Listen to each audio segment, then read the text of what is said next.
Hi, welcome everyone to the Presentation Guild webinar series. I'm Nolan Hames, a member of the Guild, and today we have a special guest. We've got Haiku Deck co-founder and CEO Adam Tratt.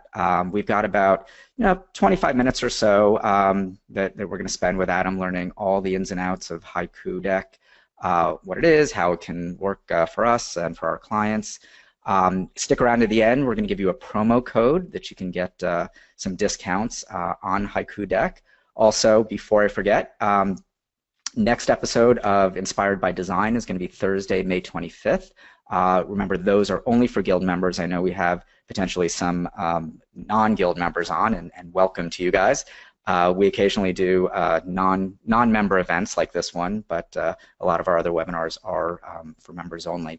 So let me throw it over and give a quick introduction for Adam. Again, he's the co-founder and CEO of Haiku Deck. He actually started his career as a project manager on the Microsoft Office team. So yes, he did work for Microsoft at one point.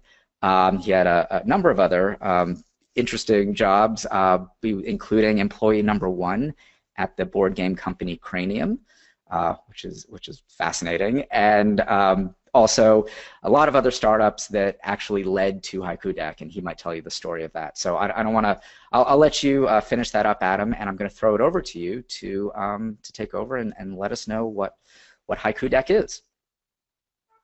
So take it away. Well, thanks, Nolan. Thank you. I appreciate it. It's great to be here.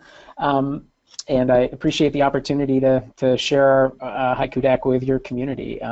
This is something that my co-founder and I have been working on for, going on 5.5 years now. And it all started actually, our entrepreneurial journey began not with productivity tools, but rather we were in 2010 working on celebrity-based Facebook games. And we were very involved with a tech accelerator here in Seattle, and one of our co-founders was an extremely talented designer who made all of our slides. And when the initial business idea didn't work out for us, we started to pivot around, and ultimately our designer, our in-house designer who had made all of our beautiful presentations, decided he wanted to leave for greener pastures. And my co-founder and I are both proud Microsoft alumni, and we both know how to use PowerPoint better than most. But neither of us is a graphic designer. And when we lost our graphic designer, we were faced with a real struggle, which is how do we make a presentation that tells our story and shores up the confidence that our investors have put in us without a designer on staff. And as we were bickering about who had to do the presentation, Kevin asked a question. He said, why is it that we're fighting about this? Telling our story, sharing our idea. This is really fundamentally the reason that we became entrepreneurs. This is the best part of being in business, is getting other people excited about your business. And when we started to peel back the layers on that, what we realized is that our struggle was not unique at all. There's 500 million people that make presentations. Present company, with the exception of present company, I'm sure many of the people watching this webinar are professional designers, but most people are not. And so what we started to unpack was, what would it look like if we reinvented the category in the context of everything that's changed in the 25 years since PowerPoint replaced the overhead projector? What would it look like if we reinvented presentations in the context of the internet, in the context of mobile, and in the context of social, and all of these new massive changes that have happened? And Haiku Deck is really the result of that. It was a result of our reimagination of what presentations would look like if PowerPoint was born anew. And so we started out in 2012. Halfway through 2012, we launched, and we were an iPad-only app. And that legacy of being an iPad-only app sort of lives on today. Now we have a web app, which I'll be showing you today, but it looks and feels a lot like an iPad app. And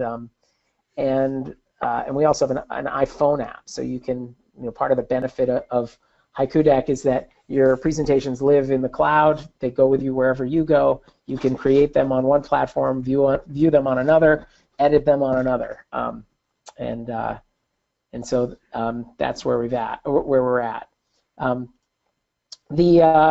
The fundamental goal of our company is to try to unleash a user's latent presentation superpowers, making it 10 times faster and easier to create presentations that are 10 times better.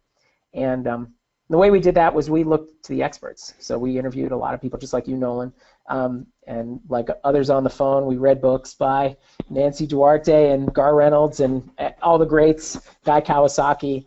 And what we tried to do is pattern recognition to figure out what are the things that all of the presentation experts agree on. And we came up with 4 principles that seem to be a common thread throughout everybody's writing. And then we productized those 4 principles. I'll share those with you in a minute. They won't come as a surprise to anybody who's in the business of making slides. But our goal was to make those best practices accessible to people in an almost frictionless way by building them into the product rather than trying to give people a manual to read. In the time that we have been in business, we have over 2 million users. We have a consistent 4+ star rating on iTunes and on the Chrome store. Over 90 million slides have been created using Haiku Deck. So we feel like we've really hit a nerve. We know that Haiku Deck isn't for every user in every situation, but we are definitely finding ways to help a lot of users in a lot of situations, and we also have lots of users that will start in Haiku Deck and then finish in other platforms. So we have a seamless way to take your content out of Haiku Deck and then edit it in other commonly used tools like PowerPoint or Keynote or Google Slides. Let's get down to the 4 principles. The first is one you've all seen before. It's this notion of one idea per slide. So all the research shows that the more you focus your message, the more people can, first of all, listen to you as you're presenting, and also the more likely they are to remember what you're sharing with them if you just sort of slow down and crystallize your ideas. And the way we do that is we actually we limit the number of words you can put on each slide. So as you type, you'll notice that the size of the font automatically adjusts. So we're sort of giving users feedback visually as they work. Adam, what is the limit on words on a slide? It depends on the slide type, and it depends on the theme you choose. So the fonts have different weights and whatnot. So I don't even know off the top of my head, but you can see, I mean, you saw that as I was typing, it started to get smaller and smaller, and at some point it just gets ridiculously small. Well, will it keep? But it'll stop, and it'll say literally like an email, like a web fill-in box, like you can't type anymore, kind of thing. Actually, it'll let you bleed off the page, and then you have to go back and edit it to make it fit. You can also export later. I mean, this is getting into advanced stuff, but if you want, you can export as an editable PPTX file and then change the font size after the fact. Okay. Just curious. Go ahead. Yeah, that's cool. So the next thing you saw over on the left here, it parsed out the important words on the slide, and then it asked, what do you want a picture of? And then one of the really powerful features of the product is that we give you access to over 40 million Creative Commons images, and we have a very powerful image filter that filters out any images that aren't the right size, that aren't the right resolution, and that aren't properly licensed under the Creative Commons license, so that we save you that. We found that the workflow that many people use is they have PowerPoint open in one window, and then they have some image search engine open in the other window, and with the exception of professional slide designers, often the average layperson, that other browser window is Google image search, and they're just right-clicking, dragging, getting the image into PowerPoint, and then they're stretching it, and they find out it's the wrong size, wrong resolution, it's pixelated when they stretch it or warped, and we just save users all of that hassle. We're giving the user a single full bleed image to reinforce their idea. So I like this particular image. Are these Creative Commons sourced? Like, do we know the sources, or do we just say that they're from Haiku Deck?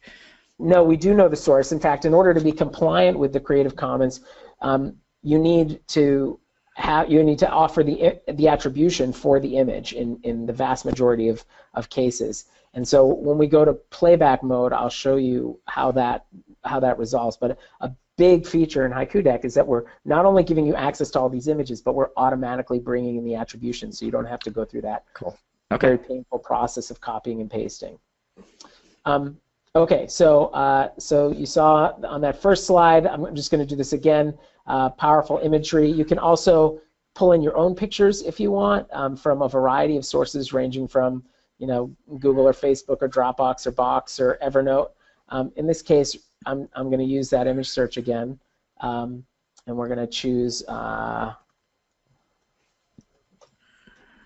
see what we got for photographs. I like this one. Actually, I like this one even better.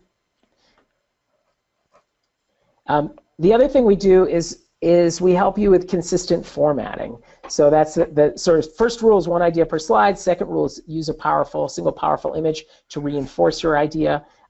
The third is consistent formatting, and we give you access to what we call themes. And each theme offers a different set of matching fonts as well as color palettes for your charts. So you really don't need to know anything about matching colors or matching fonts.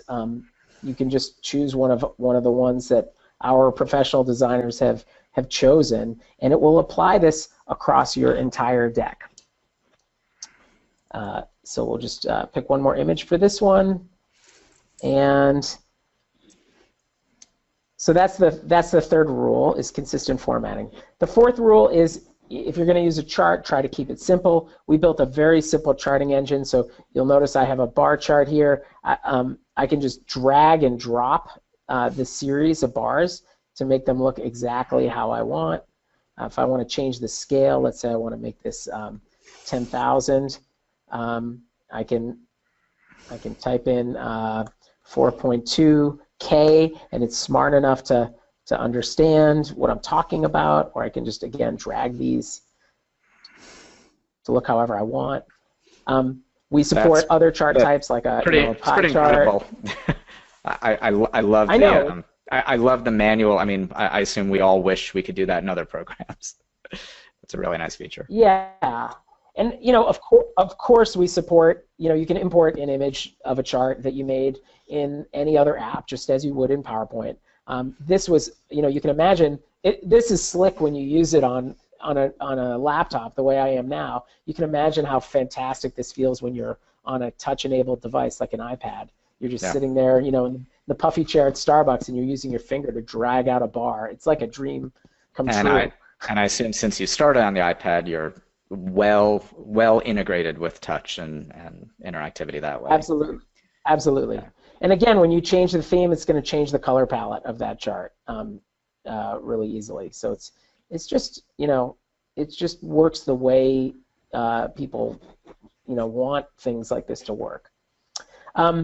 Over time, what we've found is that if you think about software from when I worked at Microsoft 20-something years ago, it used to be we lived in these desktop silos where and still to this day, I think a lot of Office feels like it's siloed, where you open up a file, that file is local on your machine, you're working on it locally, you share it with someone, they might mark it up.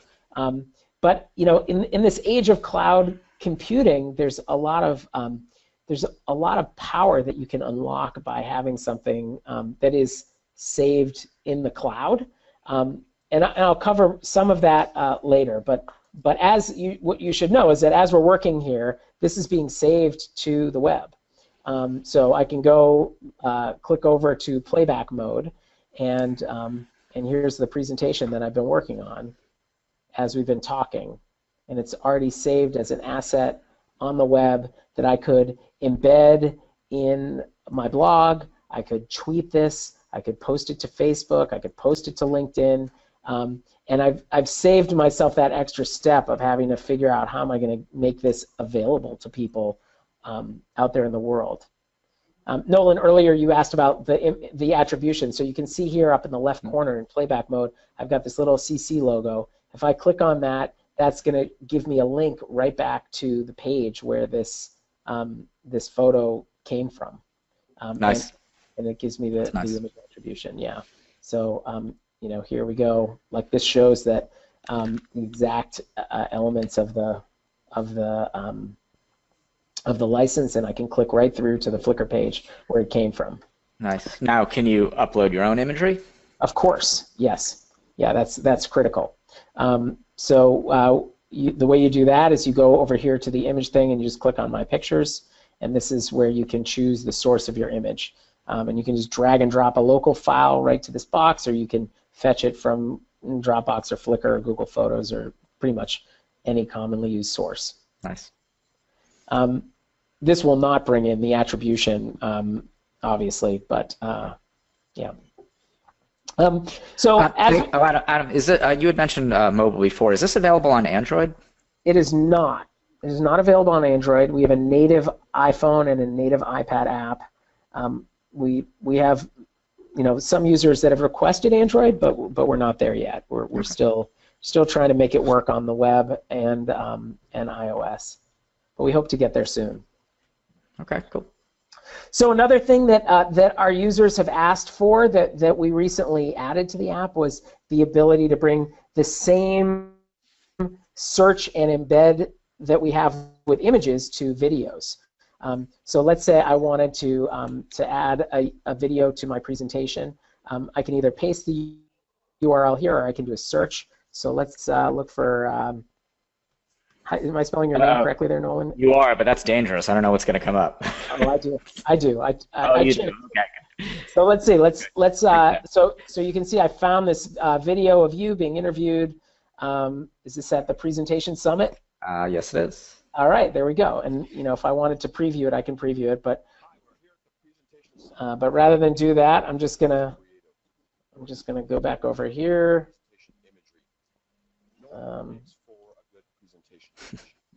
Can you hear the audio of that? Yeah, I can hear the audio. Okay. I don't know how to stop the audio. Sorry about that. Let me see if I can. Okay, did the audio go away? It did, yeah. Oops. Sorry, so did mine. All right, give me 1 second. Okay. All right, I'm just gonna. I think that might be a bug with GoToWebinar. Never tried that before. Could be. There are lots of bugs with it. When you download to PowerPoint, what happens to fonts? And I'm sorry to just jump in maybe off topic, but like you've got all those very cool fonts that are native to the program. What happens to those? So I'm glad you asked that. So we have 3 different download options. The first is you can download to editable PowerPoint, and when you do that, what we do is we try to match the font that you see in the app with an open source font that matches. And in most cases, to most people, the difference is indistinguishable. There's a couple exceptions to that, because some of the fonts that we use in the web app are not easily matched to a free open source font. Okay, so when you use the editable PowerPoint download, we give you a link to download the font if you don't already have it, and you install it, and it looks great. The second option is uneditable PowerPoint, and when you download to uneditable PowerPoint, what we do is we flatten the slide into an image, and the benefit of that is, 1, you don't have to install any fonts. 2, you don't have to worry about the recipient of your deck downloading fonts. I mean, we've all been at a conference where someone opens up the deck and the same font isn't on the presentation machine as the author had on their own machine, and it looks like garbage. This is everyone's nightmare, right? So when you use uneditable PowerPoint, it saves you that trouble, because we're really just giving you an image of your slide. And then the third option is PDF. So in this case, if we download into editable PPTX, it'll give me a file that I can then open, and I can open it in PowerPoint and start editing it right away. While we're on the subject of fonts, we have one user is asking about support for right to left fonts and non-Latin characters. I know that user is in Israel, so do you Yes. support that? So we do have users in Israel. We have not tested thoroughly on every language and every theme, but we do. We have quite a few users that use non-Roman character sets, from Chinese to Hebrew to Arabic to Russian, or Cyrillic, I think is the name of the character set. The uh, so I guess the short answer is we know it works. We don't really know the limitations. We're leaving it up to our users to tell us where the limitations are. We're a tiny team, so unfortunately we don't have an army of folks who can help us localize. We do have a pretty liberal free trial of the app, so if this particular user wants to give it a shot and see if it works for them, they can do that without having to pay us up front. And they can cancel before the end of the trial, and we won't charge them any money. Okay, cool. A couple other questions we've got. Can you set this for widescreen, and does it support tables? So we support tables as an image. So you have to make the table in another app and then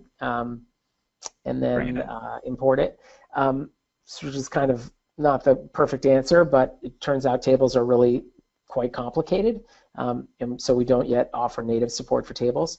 And as for widescreen, that's very, very high on the list of priorities. We do not yet support 16:9, but we hope to add that very soon. Okay. Okay, so so I was starting to talk earlier about this idea of cloud-based support, or the benefits of a cloud-based app. And so, as I mentioned in the beginning, we have about 2 million plus members in our community. A lot of the decks that are created are published publicly in our gallery. And so one of the really nice features of Haiku Deck is that you can go into the gallery, you can search for decks on a particular topic, and then you can remix those decks very easily. So that's something that really sets our platform apart from many. And then the third thing that makes a cloud-based presentation app kind of interesting is that over the course of 4.5, 5 years of creating presentations for people, we've captured a lot of data about what ideas they're creating presentations about, and what images they're matching with those ideas. And we're starting to do some interesting things using artificial intelligence to remove friction from the authoring process by using that crowdsourced data that we've captured from our community. So we call that Zuru, and when you go to the website, you can click on this little blue button up here that says Try Zuru. There's 3 different ways that you can use Zuru, and they each sort of work differently depending on the content that you have. One way that you can use Zuru is you can upload an existing PowerPoint presentation, and our engine, it has to be a simple PowerPoint presentation. It can't use things like smart art or tables, or you have to sort of strip out any slides that have complexity on them. Or you can just enter a Wikipedia topic, or you can type in an outline. And regardless of what you use, let's say we have a couple samples here. So let's say we wanted to make a 5-slide deck about Switzerland. The first thing it does is it pulls in a summary of the Wikipedia article about Switzerland, and you can edit this to make sure that it includes the content you want. You can open up the Wikipedia article side by side, and you can sort of use it as a reference as you're going. You can make the content your own, and then what it'll do is it'll go through and it'll ask you, it'll pull out the relevant words for each slide, and it'll ask you what you want a picture of. And the pictures that we bring back, that we suggest, are pictures that other people that have made slides about this particular topic have used before. So in this case, and you can also type in your own, image terms, or you can even use a solid color background if you want. Let's get a picture of the Alps. Let's see, that looks like a nice one. And let's see, neutrality. Let's see if we can get a good picture of neutrality. That one's tough. Neutrality is kind of Yes. an abstract thing. So I'm going to go back and I'm going to say, let's say we want, let's just go for a picture of the Swiss Guards because I know that they're sort of a symbol of Swiss neutrality. There we go. That's what I want. And then we'll get a couple more pictures in here. Let's see, let's get some cows in the field. And we're almost done. I'll get a picture of the economy. There we go. And I think we're here.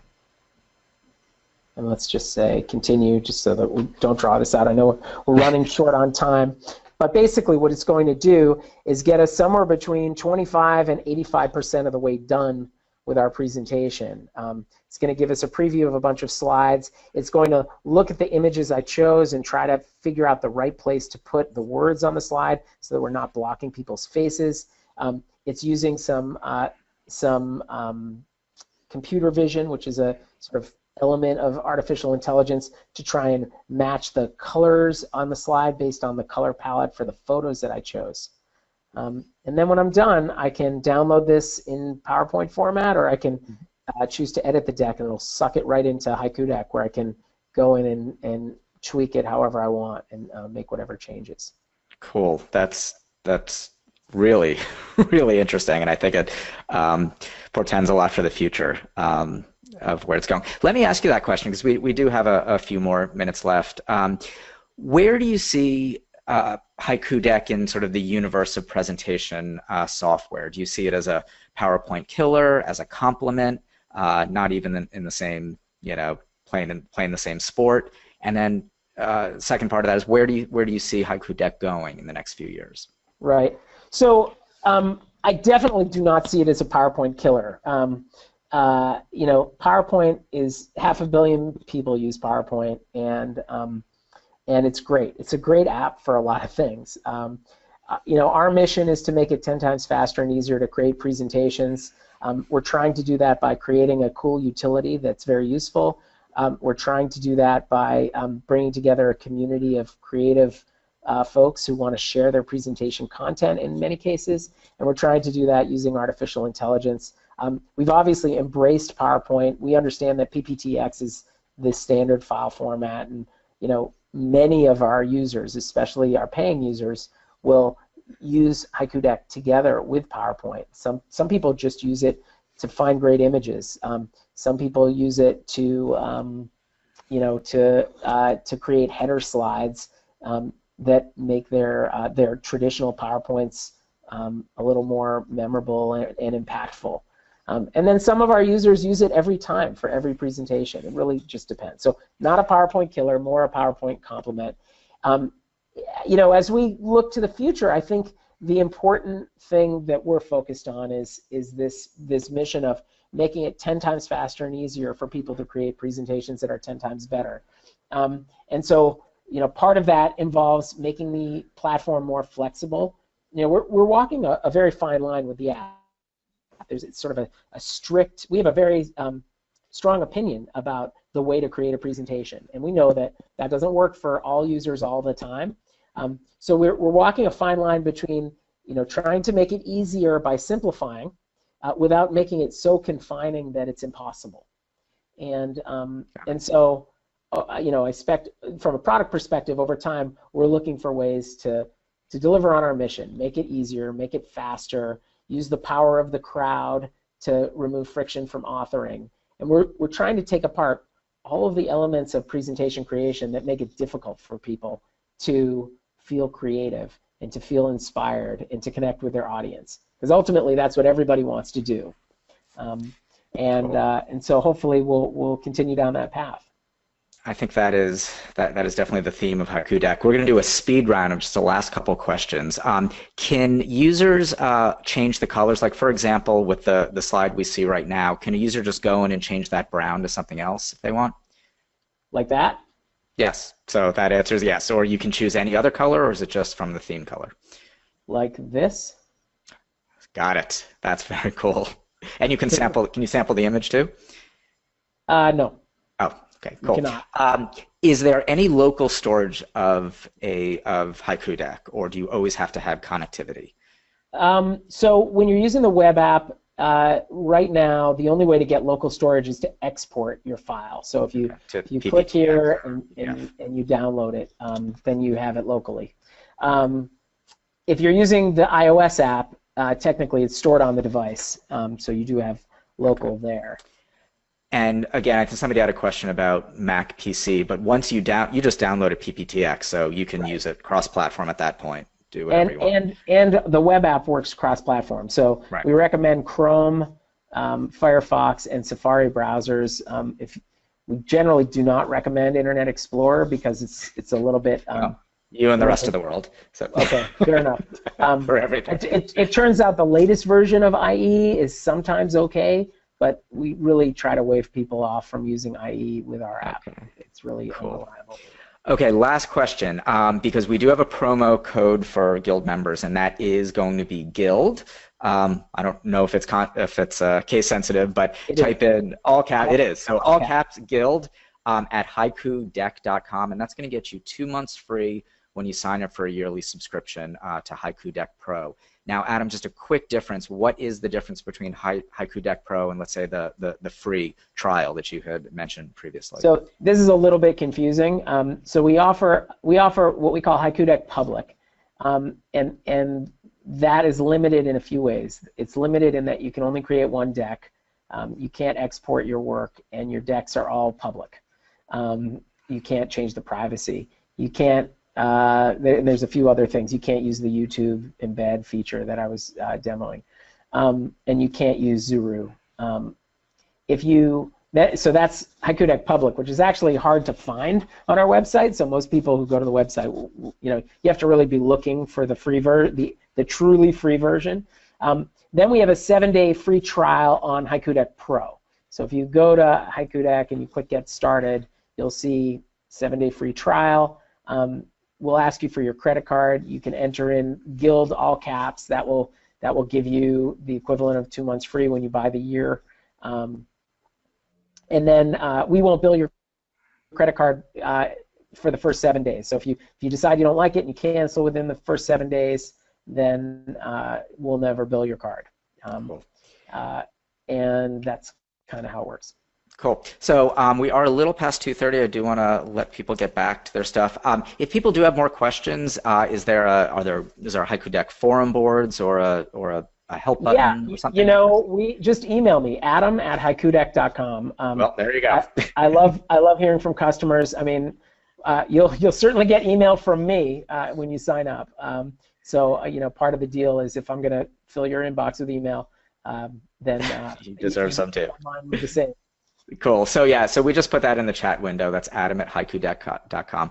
So Adam, thank you so much for taking us through this. I think it's a really valuable product, and certainly offers some a lot of different options than a lot of its competitors. But as you said, you're really trying to create something new, not to compete with necessarily what's out there, but something that you can work differently in different situations and really create something for those situations that the other products don't respond to. So that's fantastic. So thank you so much. For everyone else, again, a reminder, this Thursday, May 25th, we're going to have our next Inspired by Design webinar with Julie Terberg. That's for Guild members only. And we do occasionally have more open webinars for non-Guild members, so please check back in, check the Guild website, and if you're not a Guild member, I guess the big question at this point is why? Come on, join us. Adam, thank you so much, and best of luck, and we'll be seeing you around. Thank you so much for including us. Absolutely. Take care. Bye-bye.